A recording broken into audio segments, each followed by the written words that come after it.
ACB press conference કરી રહ્યું છે। ગયા વર્ષે કેટલા લાંચિયા અધિકારીઓ પકડાયા, સાંભળો। ઝડપી લીધેલા। આ ઉપરાંત લોકોમાં જાગૃતિ આવે એ માટે ચાલુ વર્ષે જે જાગૃતિ સતર્કતા સપ્તાહની ઉજવણી થયેલી, એમાં એસીબીએ શિક્ષણ વિભાગના સહયોગમાં રહી અને જે નિબંધ સ્પર્ધાનું આયોજન કરેલું, એમાં ઓલ ઓવર ગુજરાતમાંથી ટોટલ 278 કોલેજોએ ભાગ લીધેલો અને 971 વિદ્યાર્થીઓએ એમાંથી ભાગ લીધેલો અને એમાંથી કુલ 26 જેટલા વિજેતાઓને પસંદ કરવામાં આવેલા અને એમાંથી જે ગુજરાતી અને અંગ્રેજી માધ્યમ બંનેના થઈ અને 3-3 એ રીતે કુલ 6 જે હતા વિજેતાઓ, એમને અનુક્રમે 10,000, 5,000 અને 3,000 રૂપિયાનું ઇનામ એસીબી તરફથી એમને આપવામાં આવેલું અને બાકીના બંને જે માધ્યમ હતા એમાં 10-10 જે પ્રોત્સાહન ઇનામ હતા એ લોકોને 1,000 રૂપિયાની ઇનામી રાશિ આપવામાં આવેલી હતી। 2021ના વર્ષ દરમિયાન સરકારશ્રી તરફથી પણ એસીબીને મજબૂત બનાવવા માટે થઈ અને કેટલાક આવકાર્ય પગલાઓ ભરવામાં આવેલા, જેમાં 7 જેટલા કાયદાકીય સલાહકારની નિમણૂક અહીંયા કરવામાં આવેલી છે। આ ઉપરાંત અપ્રમાણસરના મિલકતના જે કેસીસ હોય છે એની અંદર એનું એનાલિસિસ માટે ચાર્ટર્ડ એકાઉન્ટન્ટ્સ જે હોય છે એની પેનલ નક્કી કરવામાં આવેલી છે। રેવન્યુ સલાહકાર, ટેકનિકલ સલાહકાર અને પેરવી ઓફિસરની પણ નિમણૂકો કરવામાં આવેલી છે। એસીબીને આધુનિક બનાવવા માટે થઈ અને સરકારશ્રી તરફથી જે એના સાધનો ખરીદવા માટે 90.40 લાખ રૂપિયા ફાળવવામાં આવેલા અને આઈટીને લગતી સાધન સામગ્રી ખરીદવા માટે થઈ અને સરકારશ્રી તરફથી 3 કરોડ જેટલા રકમ ફાળવવામાં આવેલી છે। સોશિયલ મીડિયાના હિસાબથી એસીબીને કેટલી ફરિયાદો મળી હતી અથવા આ જે સોશિયલ મીડિયા થકી એસીબીનો જે પ્રચાર થયો હતો એ કેટલો સક્સેસફુલ નીવડ્યો છે? આવનાર જે સમયમાં છે એ પણ એસીબી તરફથી કયા પ્રકારના લોકોમાં એસીબીને લગતી જે બી ફરિયાદો થાય એ તમને સુધી પહોંચવામાં આવશે, એવી વ્યવસ્થા ખાસ કરી કરવામાં આવશે?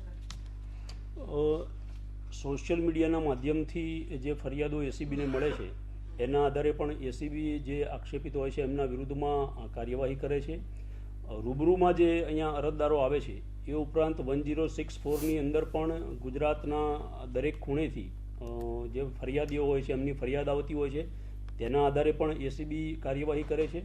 આ ઉપરાંત બુલેટિનમાં આગળ વધીએ। રાજ્યમાં સરકારી અધિકારીઓ પોતાની મનમાની કરતા હોવાનો આક્ષેપ બાળ કોંગ્રેસના ધારાસભ્ય જશુભાઈ પટેલે કર્યો છે। જશુભાઈ પટેલે અધિકારી પર ભ્રષ્ટાચારનો આરોપ પણ લગાવ્યો છે, સાથે જ આરોગ્ય કમિશનર સતત મીટિંગમાં રહેતા હોવાની વાત કરી છે। વાત કંઈક એવી છે કે એક આરોગ્ય વિભાગના કર્મચારી પોતાની બદલી માટે પાછલા 6 મહિનાથી ધક્કા ખાઈ રહ્યા છે। મહિલા કર્મીના પિતા કોમામાં છે, પરંતુ અધિકારીઓ બદલી અંગે કોઈ રજૂઆત સાંભળતા જ નથી।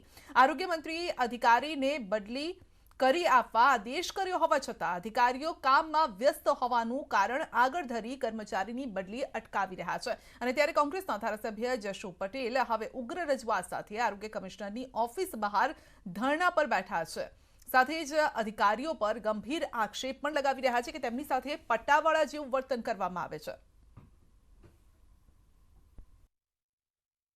પણ મારા મત વિસ્તારની જે આ પરિસ્થિતિ હતી, આ બેન 6 માસથી એના પિતાને કોમામાં પગાર વગર નાના બાળક સાથે જીવતી હતી। છેલ્લી નોકરી છોડી દેવાની જે પરિસ્થિતિ આવી ત્યારે 6 માસથી અહીંયા પગસ્થ હતો। હું વારંવાર રજૂઆત કરવા માટે અહીંયા આવતો, કોઈ સાંભળવા તૈયાર નહોતું। જ્યારે આવો ત્યારે સાહેબ કહો તો મિટિંગમાં હોય, મિટિંગના નામે ઘેર જઈને સૂઈ ગયા હોય। દેવજી ફતેપરાના નિવેદન પર જીતુ વાઘાણીની પ્રતિક્રિયા છે કે દરેક સમાજ ભાજપની સાથે છે। જીતુ વાઘાણીએ આપ્યું છે નિવેદન। દેવજી ફતેપરાએ ભાજપ પર લગાવ્યો હતો આરોપ, કોળી સમાજની અવગણનાનો આરોપ લગાવ્યો હતો। દરેક સમાજ ભારતીય જનતા પાર્ટીની સાથે છે। દરેક સમાજ ભારતીય જનતા પાર્ટીની સાથે છે। Thank you. દરેક સમાજ ભારતીય જનતા પાર્ટીની સાથે છે। દરેક સમાજ ભારતીય જનતા પાર્ટીની સાથે છે। Thank you. દેવજી ફતેપરાના નિવેદન પર જીતુ વાઘાણીની પ્રતિક્રિયા। દરેક સમાજ ભાજપની સાથે છે તેવું તેમણે નિવેદન આપ્યું હતું અને આ સાથે જ એ પણ આપને સંભળાવી કે દેવજી ફતેપરાએ શું આરોપ લગાવ્યો હતો। અમને આમ થોડું એવું દેખાય છે કે આ બંને સમાજને ભારતીય જનતા પાર્ટી અન્યાય કરી રહી છે।